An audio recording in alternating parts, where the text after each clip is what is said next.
welcome back everyone.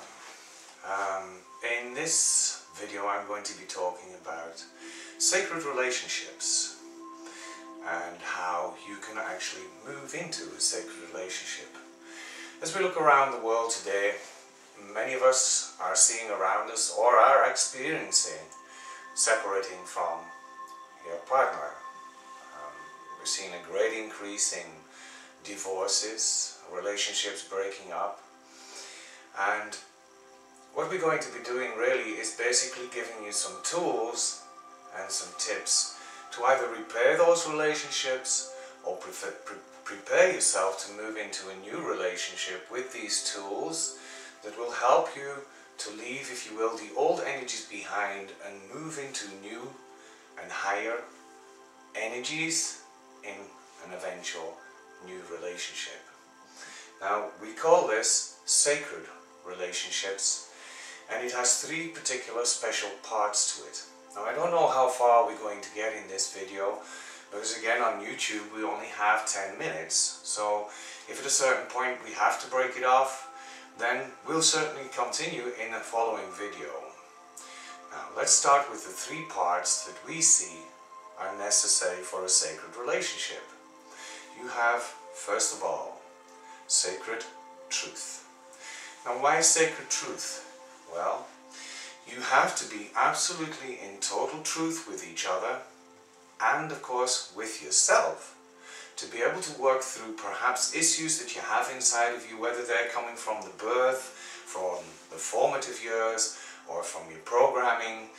We've all grown up with parents, we've all taken on certain aspects of our parents, and then we went through the school systems.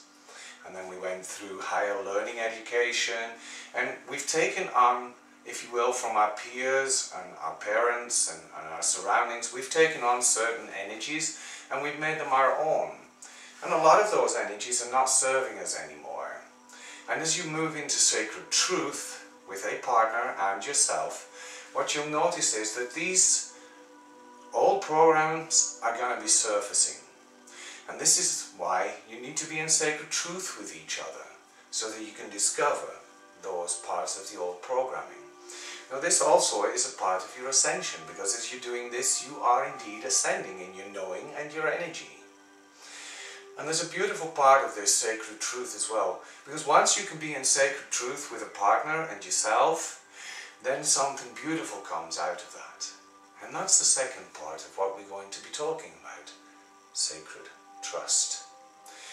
Because as you work through sacred truth and you're not afraid to show who you are, you're not afraid to move into your emotions, you're not ashamed and you're not frightened to be you, then what happens is that this person starts to learn to trust you on all levels of your being, and you learn to trust the other also on all levels of your being. So you see how sacred trust is also an important element of this sacred relationship. And now as we move into part 3, this is perhaps the most powerful section of this, but it can't work without the two previous ones. And this third one is sacred sexuality. Aha, I got your attention there, didn't I? Sacred sexuality, yes. We are moving into a time and an era now where we're understanding that sexuality is more than just the lust and the feelings and the experiences that we've had through this lifetime and perhaps many others as well. We're learning now that sacred sexuality can be utilized to create many beautiful things.